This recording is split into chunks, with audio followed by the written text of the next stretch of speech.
and I'm just going to talk about how I use Zoom in a typical group, just kind of from soup to nuts. So if some of this will be boring for those of you who use Zoom all the time, but some of it might be helpful to newcomers to Zoom or people who are uncomfortable with Zoom, or you might learn something that you weren't expecting to learn. So the first thing is setting up the meeting, which I don't think I can show you very successfully on screen share. So I'll just show you. You've probably all seen this screen, and then if you go to schedule a meeting, it gives you an opportunity to schedule a meeting. And one of the choices is recurring meeting. Do you want to make this a recurring meeting? And our meetings on Tuesday and Wednesday evenings are a recurring meeting, and that basically means that you can use that link anytime in perpetuity. If we wanted to all get off this call right now and have a meeting on that link, have a centering prayer meeting, we could do that, and that's very convenient because that way you all have the link. You can put it in a safe place. I send the link out every week, and that's a helpful courtesy to people so that they don't have to find it. But it makes you very flexible. Now another choice you have, which in the old days you weren't forced to make this choice, but at a certain point Zoom decided that you had to either have a password or enable waiting room. Now we have chosen enable waiting room, and that has some fussy, annoying things about it, but one of the reasons I've chosen that option is that we have what we call our staff meeting every Tuesday night at 6:40, 20 minutes before the meeting begins, with the three co-leaders who used to be the three co-leaders of the Grace Church Brooklyn Heights group and are now the three co-leaders of the Tuesday evening Zoom group. And part of the reason we decided to do that is that we noticed that back when we were meeting in person, we would all get there early, then people would arrive, and then they'd leave it again, and the three of us would leave a little bit later than most other people, and we'd have a chance to chat and say, oh, what could we have done to make this person more comfortable, or did this reading rub you the wrong way, or we just worked out all these little refinements to our group, and a lot of what ended up in my book, Centering Prayer for Everyone, came out of these little conversations that the three co-leaders had week after week, just noticing things and trying to make things more and more welcoming and inclusive and work better. And we realized that when we were meeting on Zoom, we weren't having those interactions because we were all kind of arriving at the same time. So we instituted a staff meeting that lasts for 20 minutes. And sometimes we don't really have anything to talk about. So we talk about, the weather, or did you get your COVID shot, or whatever we feel like talking about. But sometimes we do work out all kinds of interesting problems. Now, one of the problems that we worked out, which I might not, just helps you think things through. Actually, Jim is very good on Zoom, so he'll show me. I'll say, oh, how do you do this? And he'll show me how to do something, or he'll say, I don't know, and we'll figure it out together by going through all the controls. So it gives us a time to troubleshoot. And a recent example of something we figured out is that because we use the waiting room, then I can see the people assembling to come in as we're having our staff meeting, and they're popping up, and then at a certain point we let them in. And then when people come in late to the meeting, I have to let them in even if I've started chanting or talking, and it can be a little distracting. I don't want to not let them in because I want everyone to be able to come even if they can come late. And so one thing we realized might be helpful, which came out of the staff meeting, is to invite members of the group to be kind of greeters, so to speak, to make them co-host so that they can help let people in and also help mute people, because that's another thing that you have to attend to while you're doing a Zoom meeting. You often, people will inadvertently unmute themselves, and it's much easier to just go and mute them rather than ask them to mute themselves. So if you have someone who's willing to be your co-host and to kind of man the controls while you're running the group, that can be very helpful. And if they click on participants so that they can see the participants list, that helps them to admit everybody and see whether they're muted or not. It's a good idea at the beginning of the group just to check and see, is everybody muted or not, just to save yourself some trouble later on.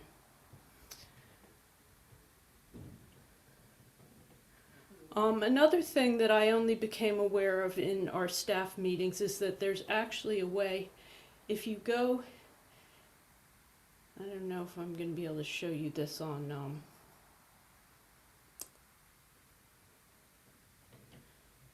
oh yes, I can show you.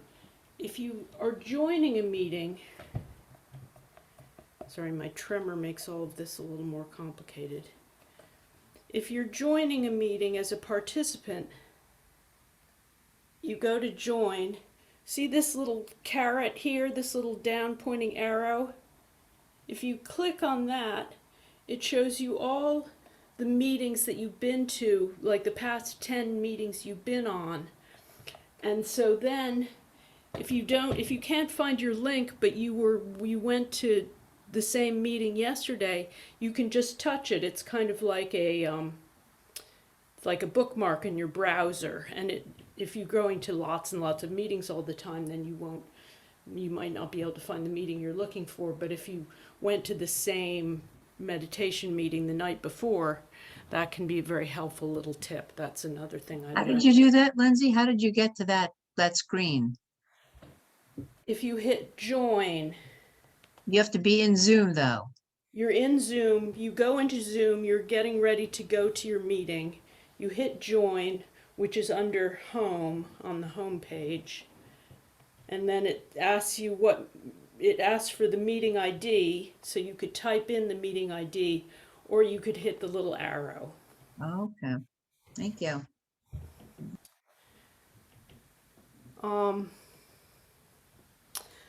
Now there's some things that even if you haven't led, you've probably figured out from participating, which is that it doesn't work well when everybody talks at the same time because of the lag time, and it doesn't work so well if you try to chant all at the same time, which is very sad because that's a wonderful way of entraining ourselves into each other's rhythms that we lose.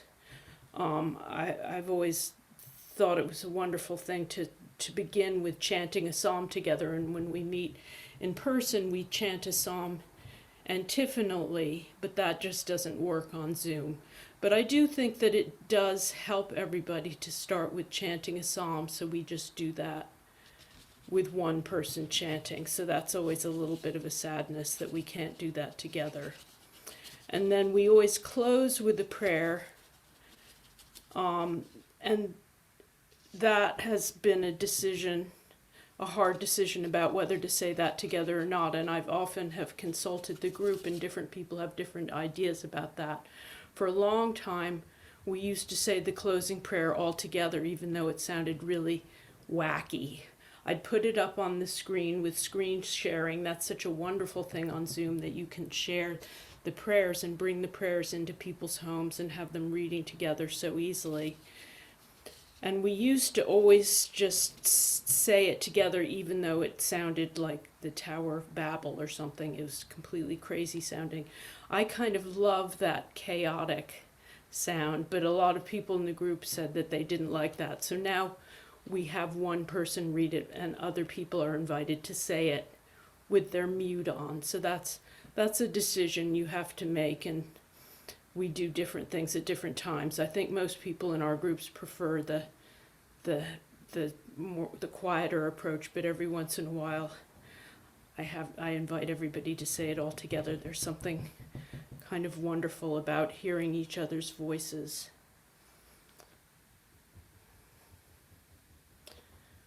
What else do I want to tell you? It's a big choice whether to ask people to come in silently or to have a little bit of chat. And I think all the meditation chapel groups invite you to come in. You are on mute when you come in on meditation chapel, and they invite you to stay on mute as you go in and out. And I can understand that decision. Somehow in our group we've evolved to an approach where there's not very much chat, but people are welcome to say hi, and so that's a choice you have to make, whether you want that little bit of socializing at the beginning or not. Another choice is whether people should be encouraged to turn their screens off or not, with their video on or off when they're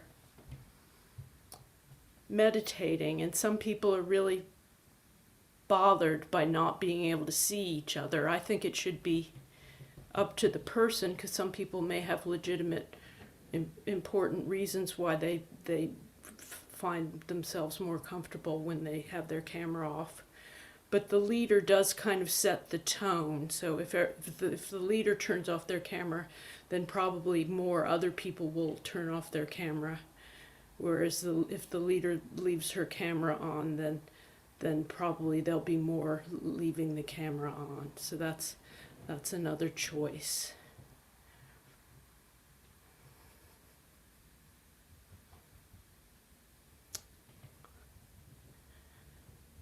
What else can I tell you? Do you have any questions about Zoom controls? I was going to just say that when I am trying to screen share, it's always better if I have the thing opened, like the prayer. I go to Word before the meeting, I open it and minimize it at the bottom, so that when I hit screen share, the thing is visible to me.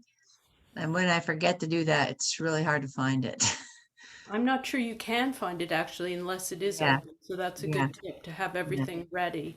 yeah. And we do Visio Divina sometimes in our group, and that one of the great joys of Zoom is that it's made so easy to do Visio Divina with Zoom, which would be so much harder in an in-person group, and that's another thing that you can use screen sharing for. Yeah, I was once, I've taught a course at General Theological Seminary for a number of years on spiritual practice and online technology, and one person came to the class kind of not really expecting to find much for him. He was a pastor, and he was very excited for his student project. He led us in a Compline service on WebEx, I think we were using back then. And he was very, very excited by how he put his prayer service into a PowerPoint presentation. And he was very excited by the idea that he would be bringing the prayer book into people's homes. People who might not even have a prayer book would suddenly have the prayers appearing in their homes. And then he realized that a lot of the old people in his parish, who he tended to think of as being resistant to technology, actually were very comfortable using Skype because they used it to interact with their grandchildren. So he suddenly had this vision that he could reach all these people who were maybe shut in and hard to reach and more comfortable with this technology than you might expect. Now that story sounds like ancient history now, because now everybody's used to using Zoom, and we don't think of it as this big obstacle to be overcome. But it's just an example to me of the magicalness of what this technology can do, and how it can enable people who might be left out of things to become very, very active participants or leaders in this kind of prayer. Are there any other questions or observations? May I ask you a question about screen share? Yes. When you have Lexio Divina, do you press screen share and then hold up the image, or how does that work? What I do is I open the image. As Kathleen said, if you want to screen share something, you need to already have it open on your screen. Just looking for an image quickly.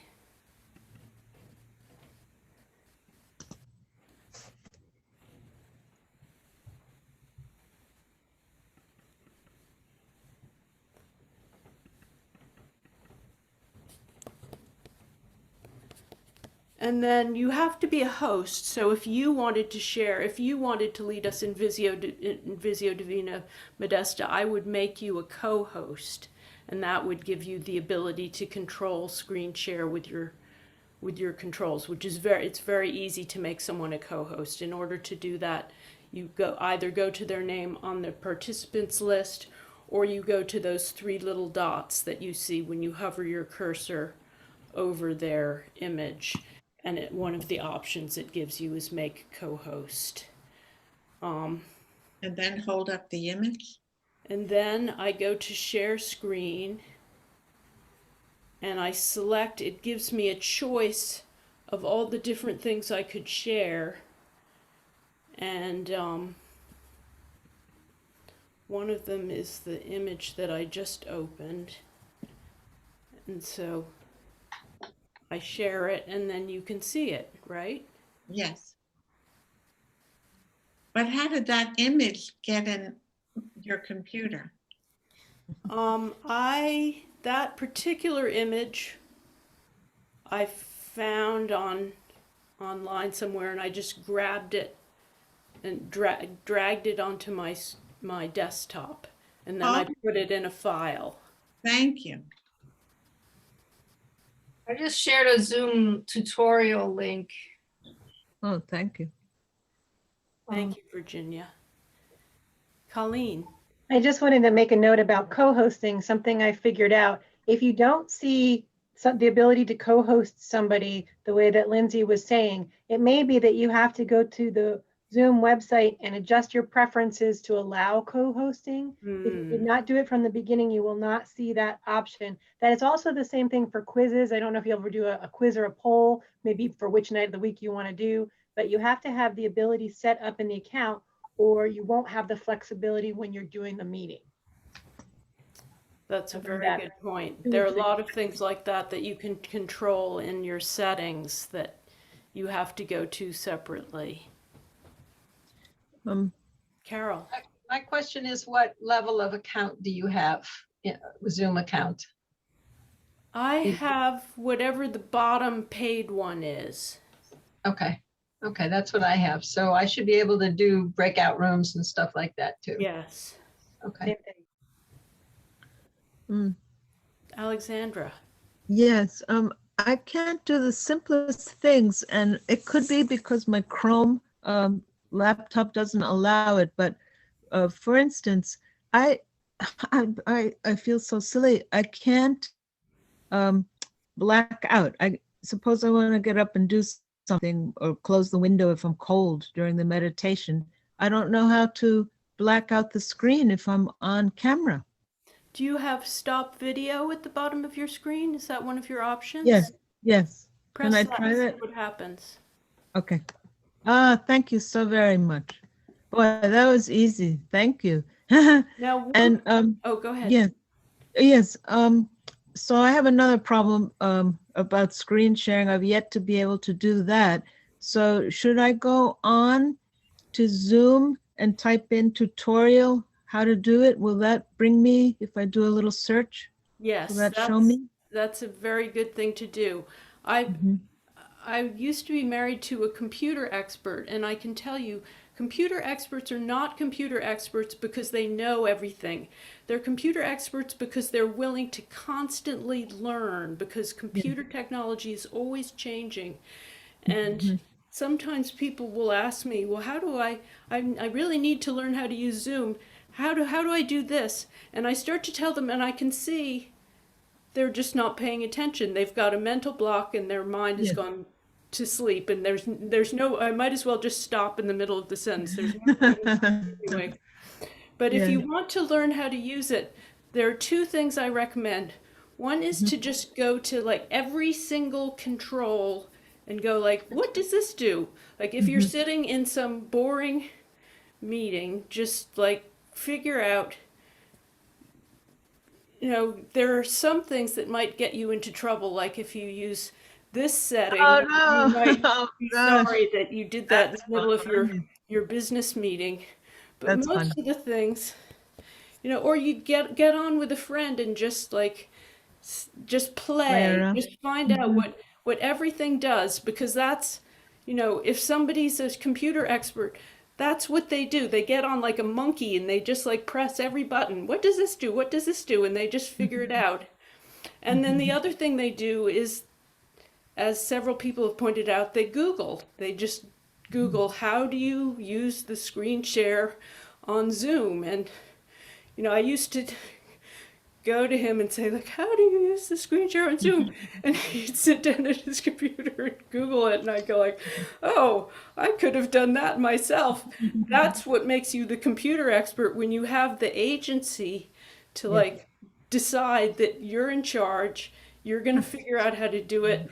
Whatever it takes, you're just going to figure it out. Great advice. Thank you, Lindsay. And I was thinking about that earlier when I didn't really know how to use the breakout rooms, and I said, well, if it's a disaster, we'll all learn something. And that was my attitude when I was teaching this course at General Seminary. I did not present myself as some kind of technology expert. I presented the course as a kind of a laboratory where we were all learning together, and if we messed up, we would all learn something together. Yeah, that really helps. Thank you. Especially in the contemplative community, where people are very generous and forgiving and kind, and even if you show up with a pig nose on, they're not probably going to be too bothered by it. I have to learn how to do that pig nose. It's I'm gonna under Google it. stop video, the little carroty thing, the little arrow thing next to stop video gets you to the video filters. Where another helpful thing is that you can turn on settings that make it look like you're always wearing makeup. So if you don't want to have to put your lipstick on before your meeting, you can have it always set to have lipstick and eyebrows. Very handy. Oh, thank you. Any other questions? Or Virginia's appearing as a unicorn. Yeah, perfect. I love it. That's- Any other questions or observations or?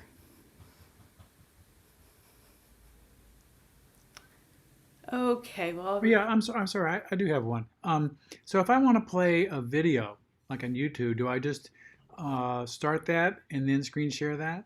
yes, it would be exactly the same. You just get it all queued up to where you want to go, hit screen share, and then you'll be able to see it and use it in a kind of a normal way. You can use whatever. Do you want me to turn on make you a co-host so you can try that? I think so. So then when I see it, I can control it, You can control it. whereas the other people watching it cannot. No. Okay, great. Thanks. It's really good for music and videos too. Great. Thanks. And if you're going to use it for music, you might want to go into your You have to make sure you're sharing sound and the videos also, because if you have a video that has audio, you have to be sure to share the you want to turn on original sound if you're sharing music, and that helps your sound quality to be better, but I can't remember quite how to do that, so you're going to have to Google it. Thanks. Sure. Okay, well, why don't we I'm going to stop record.